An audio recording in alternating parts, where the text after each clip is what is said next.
note that you were one of the members of Congress that led this most recent delegation back to the border.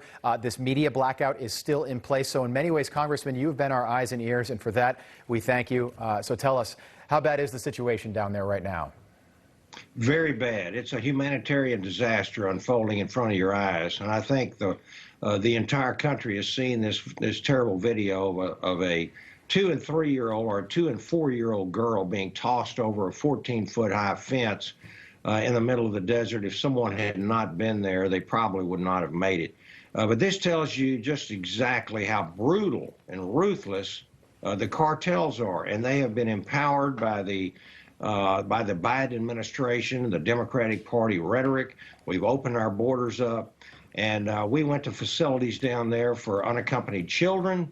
One facility in Donna, Texas, and we sent pictures in, right.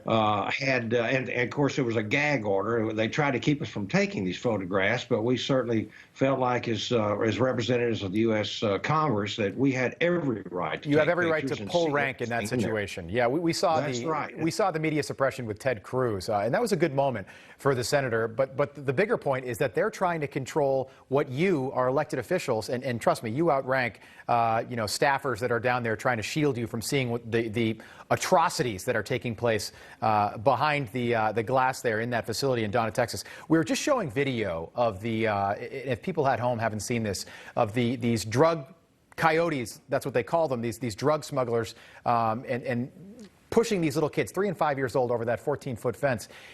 Congressman, if this was the opposite, I have a 2-and-a-half-year-old and a 4-and-a-half-year-old. If this was the opposite, if it was an American family tossing kids over the fence into Mexico, they'd be arrested and charged with felonies, and you know what? They'd spend a lot of time in jail. They would, and I hope that somebody tracks these two down and puts them in jail. But fat chance that's going to happen with the cartels. But seeing these facilities like I was just speaking about at Donna, Texas, has a capacity of 250 individuals, and 5,700 kids are inside this facility, packed like sardines. Many have COVID, and of course kids don't show COVID symptoms, and they don't even test unless they have symptoms. So a lot of people are getting exposed while we're locked down. And you just talked about going to athletic events and being able to sit in a stadium. Right. And they're releasing COVID positive immigrants on illegals into the state of Texas to fan out across the country. There's nothing humanitarian about this at all, and to hear the Biden administration so self-righteously talk about how this is humane is absurd. There's nothing humane about this whatsoever. Yeah. Let's be honest. There's nothing humane about the way Joe Biden is treating these kids right here. And like Harry Truman used to say, the buck stops here. That's why I'm saying this is Joe Biden treating these kids this way, because he created this problem. This was self-inflicted. We didn't have it 72 days ago when Donald Trump was still in office. I want to talk about the drug problem, too, because we've spent so much time focused on these poor kids who are down there being treated just terribly, as you can clearly see. But the drug problem is getting worse, and you know who that affects, Congressman? That affects American kids. How bad is that? It's terrible. It is terrible. As you know, 70,000 plus Americans are dying of overdoses every year. The huge majority of these drugs are coming over, from Mexico on our southern border. The cartels are reaping enormous profits out of this and utilizing the children and the immigrants as a diversion. And we visited with the Drug Enforcement Agency administration. We went to the ports of entry there at Laredo.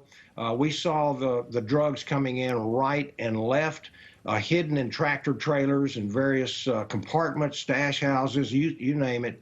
And we absolutely have a drug problem that has been compounded by the administration policies and reversing the Trump policies that were working. Yeah. All I can tell you is we saw numerous instances and saw the drugs ourselves. We have photographs, and I think maybe my communications director No, they sent us the photos. You're popping open the trunk of a car, and there's cocaine and marijuana, and you name the drug, and those drugs make their way to American streets, Congressman. That's all the time we have, but I appreciate you sending us those pictures. I really appreciate you going down there and coming on with us and telling us what you saw, because the media, we're not allowed to go there. They're preventing us, so we appreciate it. Come back and see us soon. Will do, Rob. God bless. Thank you. You too. Have a nice Easter. Thanks, Congress.